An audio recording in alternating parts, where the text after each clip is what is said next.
ഈ കൈകൾ എല്ലാ കാലത്തും ശുദ്ധമാണ്, ഇനിയും ശുദ്ധമായിരിക്കും. ഇതിൽ കറവുണ്ട് ആക്കാം എന്ന് ധരിക്കണ്ട. അത് മാത്രമേ മാമൻ മാത്യുയോടും മലയാള മനോരമയോടും എനിക്ക് പറയാനുള്ളൂ.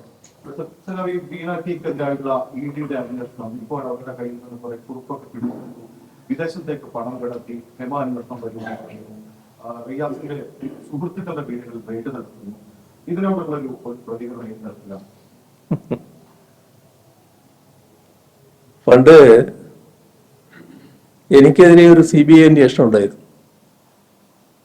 ഇപ്പൊ CBI അന്വേഷണം നടന്നുകൊണ്ടിരിക്കുമ്പോൾ ഒരാള് അവതരിക്കുകയാണ് CBIയുടെ മുന്നിലേക്ക്. അയാൾ പറഞ്ഞു, 96 കേട്ടോ, 1996 തെരഞ്ഞെടുപ്പില്. ആ തെരഞ്ഞെടുപ്പിൽ ഈ പറയുന്ന മനുഷ്യൻ കണ്ണൂർ വന്നിരുന്നു. അയാള് കോടികൾ 2 or 3 എനിക്ക് ഇപ്പോൾ ഓർമ്മയില്ല, 2 കോടിയോ 3 കോടിയോ എനിക്ക് തന്നു. തെരഞ്ഞെടുപ്പിൽ സ്ഥാനാർത്ഥിയാണ്. എന്തുകൊണ്ടാ തരുന്നത്? ഞാൻ വൈദ്യുതി മന്ത്രിയാകാൻ ഇടയുണ്ട് എന്നറിയാം. അതുകൊണ്ട് തെരഞ്ഞെടുപ്പിന് ശേഷം, തെരഞ്ഞെടുപ്പിൽ ജയിച്ചാലേ ഗവൺമെന്റ് രൂപീകരിക്കുന്നുള്ളത് പറയും, പക്ഷെ തെരഞ്ഞെടുപ്പിൽ ജയിക്കും, മന്ത്രിയായിട്ട് പിണറായി വിജയനാണ് വരാൻ പോകുന്നത്. ആ ധാരണയിൽ ഈ പറയുന്ന കോടി 2 or 3 എന്റെ കയ്യിൽ കൊണ്ടുതന്നതാണ് ഇയാളുടെ പരാതി. സ്വാഭാവികമായിട്ടും CBI അന്വേഷിക്കുമല്ലോ. ഞാനും ഞങ്ങളൊക്കെ സ്വീകരിക്കുന്ന നിലപാട് ഇത്തരം കാര്യങ്ങളിൽ ഏത് അന്വേഷണമായാലും അതുമായി സഹകരിക്കുക എന്നുള്ളതാണ്. പൂർണ്ണമായിട്ട് സഹകരിച്ചു, കാര്യങ്ങൾ പറഞ്ഞു.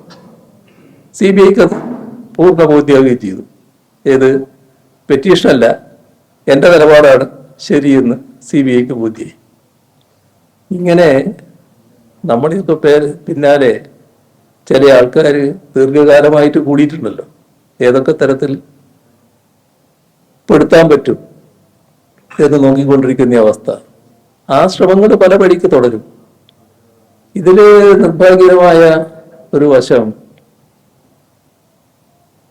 അന്വേഷണ ഏജൻസികൾ അവരുടെ മുന്നിൽ വരുന്ന പരാതികളുടെ അടിസ്ഥാനത്തിൽ, തെളിവുകളുടെ അടിസ്ഥാനത്തിൽ കാര്യങ്ങൾ അന്വേഷിക്കുന്നതിനോ മറ്റോ ഒരു തടസ്സവും ഞങ്ങളാരും പറയുന്നില്ല.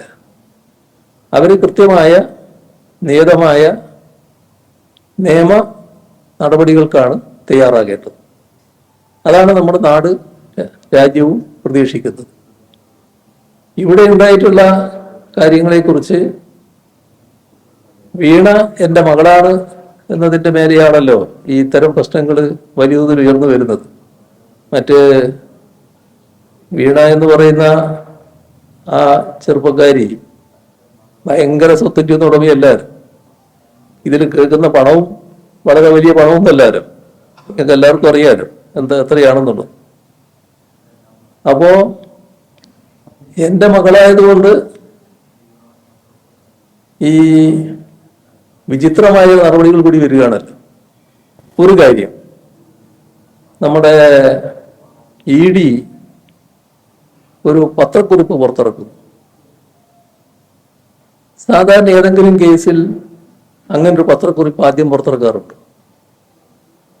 ഇറക്കുന്ന പത്രക്കുറിപ്പ് എപ്പോഴും എല്ലാം പത്രങ്ങൾ വാർത്തകൾ എടുക്കുന്നത് അവരുടെ വെബ്സൈറ്റിൽ നിന്നാണ്. സാധാരണ വെബ്സൈറ്റിലാണ് വിവരങ്ങൾ കൊടുക്കുക. അവർക്ക് കൊടുക്കേണ്ട വിവരങ്ങൾ കൊടുക്കുന്നു. അതിനകത്ത് ED കൃത്യമായി ആ പുറത്തിറക്കിയ സ്റ്റേറ്റ്മെന്റില്, പത്രക്കുറിപ്പില് പിണറായി വിജയൻ എന്നല്ല P. വിജയൻ എന്നാ പറഞ്ഞിട്ട്, അങ്ങനെ P. വിജയൻ എന്ന് പറഞ്ഞിട്ട് ആൾക്ക് മനസ്സിലാകാതിരിക്കുമല്ലോ. അപ്പോൾ മുൻ മുഖ്യമന്ത്രി എന്ന് കൃത്യമായിട്ട് പറയുന്നുണ്ട്. എന്താണ് അങ്ങനെ പറയാനിടയാകുന്നത്? എൻ്റെ മകളാണ് വീണ എന്നുള്ള കാര്യത്തിൽ ആർക്കും സംശയമില്ല, അതിനെപ്പറ്റി തർക്കമല്ല. പക്ഷെ എന്തിനാണ് എൻ്റെ പേര് ഈ സ്ഥാനപ്പേരടക്കം വെച്ചുകൊണ്ട് അതിൽ പറഞ്ഞത്? എന്താണ് അങ്ങനെ ഒരു വിചിത്രമായ നിലപാട് ഉണ്ടാകാൻ കാരണം? ഒന്നത് ഇരിക്കട്ടെ, അങ്ങനെ ആയാൽ തന്നെ എന്ത് കാരണത്താലാണ് ഇത്തരമൊരു പ്രസ്താവന നേരത്തെ കൊടുക്കൽ? ചെയ്യാൻ പാടില്ലാത്ത നടപടിയാണല്ലോ. അപ്പൊ നമ്മുടെ സംസ്ഥാനത്ത് ഇത്തരം കാര്യങ്ങളിൽ ഞാനുമായിട്ട് ബന്ധപ്പെട്ട കാര്യങ്ങളാകുമ്പോൾ ഏതെങ്കിലും തരത്തിൽ എൻ്റെ അടുത്തേക്ക് കൂടി എത്തിക്കാൻ പറ്റുമെന്ന് ചിന്തിക്കുന്ന പല ആളുകൾ കാണുമല്ലോ. അങ്ങനെയുള്ളതിൽ ഏറ്റവും അധികം എന്നോട് വലിയ ഇത്തരം താല്പര്യം പ്രകടിപ്പിക്കുന്ന ചില മാധ്യമങ്ങളുണ്ട്. അതിലൊന്നാണ് മലയാള മനോരമ. മാമൻ മാത്യു ആണല്ലോ അതിൻ്റെ തലപ്പത്തിരിക്കുന്നയാൾ. മാമൻ മാത്യുവിന് മലയാള മനോരമയിൽ നിയന്ത്രണമില്ല എന്നൊന്നും ആർക്കും പറയാൻ കഴിയില്ല. ഇവര് സാധാരണ നില വിട്ടാണല്ലോ പെരുമാറിക്കൊണ്ടിരിക്കുന്നത്. എവിടുന്ന് കിട്ടിയ തെളിവിന്റെ അടിസ്ഥാനത്തിലാണ്, ഏത് അന്വേഷണ ഏജൻസി കൊടുത്ത തെളിവിന്റെ അടിസ്ഥാനത്തിലാണ് വീണ പണം ഈ പറയുന്ന ഭർത്താവ് മുഹമ്മദ് റിയാസിന്റെ അക്കൗണ്ടിലേക്ക് മാറ്റിയെന്ന് പറഞ്ഞത്? ഏത് തെളിവിന്റെ അടിസ്ഥാനത്തിലാണ് റിയാസ് പണം ഹവാലിയായിട്ട് ഉപയോഗിച്ചു എന്നോ അങ്ങോട്ട് അയച്ചു എന്നോ അതൊക്കെ റിപ്പോർട്ട് ചെയ്തു? ഇപ്പോൾ നിയമ നടപടിക്ക് റിയാസ് തയ്യാറായല്ലോ. തയ്യാറായില്ല എന്നുള്ളതല്ല എൻ്റെ വിഷയം. എങ്ങനെയാണ് നമ്മുടെ കേരളത്തിലെ പ്രധാനപ്പെട്ട മാധ്യമങ്ങളിൽ ഒന്നായ മാമൻ മാത്യു നേതൃത്വം കൊടുക്കുന്ന മലയാള മനോരമക്ക് ഇത്തരത്തിൽ ഒരു ശരിയല്ലാത്ത വാർത്ത കൊടുക്കാൻ കഴിഞ്ഞത്? അവർ സൃഷ്ടിക്കല്ലേ വാർത്ത? അങ്ങനെ വാർത്തകൾ സൃഷ്ടിക്കലാണോ നമ്മുടെ മാധ്യമങ്ങൾ ചെയ്യേണ്ടത്? പിണറായി വിജയന് നേരെയായാൽ എന്തും ചെയ്യാം, എന്തും സൃഷ്ടിക്കാം എന്നതാണോ അംഗീകരിക്കേണ്ട രീതി? എത്ര കാലമായി ഇങ്ങനെ തുടങ്ങിയിട്ട്? എന്താണ് ഇതിന്റെ ഫലം? നിങ്ങൾ ഉദ്ദേശിച്ച തരത്തിൽ എന്തെങ്കിലും കാര്യങ്ങൾ നേടിയെടുക്കാൻ കഴിഞ്ഞു? ഇവിടെ നിങ്ങളുടെ ചോദ്യത്തിന് എനിക്ക് പറയാനുള്ള ഒന്നേ ഉള്ളൂ. ഈ പറഞ്ഞ അന്വേഷണവുമായി ബന്ധപ്പെട്ട് അന്വേഷിക്കാൻ വന്നപ്പോൾ എല്ലാ രീതിയിലും വീണ സഹകരിച്ചിട്ടുണ്ട്. ഒരു വ്യത്യാസവും അതിൽ കാണിച്ചിട്ടില്ല. അത് ഏത് അന്വേഷണത്തോടും സാധാരണഗതിയിൽ നമുക്ക് സ്വീകരിക്കേണ്ട നിലപാടാണ്. അത് പൂർണ്ണമായി സഹകരിച്ചിട്ടുണ്ട്. ഇനിയും വിവരങ്ങൾ എന്തെങ്കിലും വേണമെങ്കിൽ ആ വിവരങ്ങൾ നൽകുന്നതിനും വീണയുടെ ഭാഗത്ത് നിന്ന് യാതൊരു മടിയും ഉണ്ടാവില്ല. എന്നെ സംബന്ധിച്ചിടത്തോളം ഒരു കാര്യം ഉറപ്പാണ്. അതുകൊണ്ടാണ് ഞാൻ നല്ല ആത്മവിശ്വാസത്തോടെ തന്നെ പറയുന്നത്. അത് മാമൻ മാത്യു മനസ്സിലാക്കുന്ന നല്ലതാണ്. അതുകൊണ്ടാണ് മാമൻ മാത്യുവിന്റെ പേര് ഞാൻ പറയുന്നത്.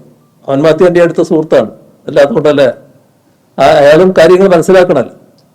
എനിക്ക് പൂർണ്ണമായ വിശ്വാസം, അത് പൂർണ്ണ ബോധ്യം, ഞാനോ എൻ്റെ മകളോ എൻ്റെ കുടുംബാംഗങ്ങളിൽ ആരെങ്കിലും ഒരു ഹവാല ഏർപ്പാടിന് നിന്നിട്ടില്ല. ഒരു ഹവാല ഏർപ്പാടുമില്ല. എല്ലാം സംശുദ്ധമായി നടക്കുന്നുണ്ട്.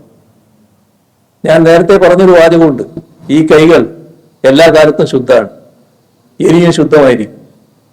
ഇതിൽ കറവുണ്ട് ആക്കാം എന്ന് ധരിക്കണ്ട. അത് മാത്രമേ മാമൻ മാത്യുയോടും മലയാള മനോരമയോടും എനിക്ക് പറയാനുള്ളൂ.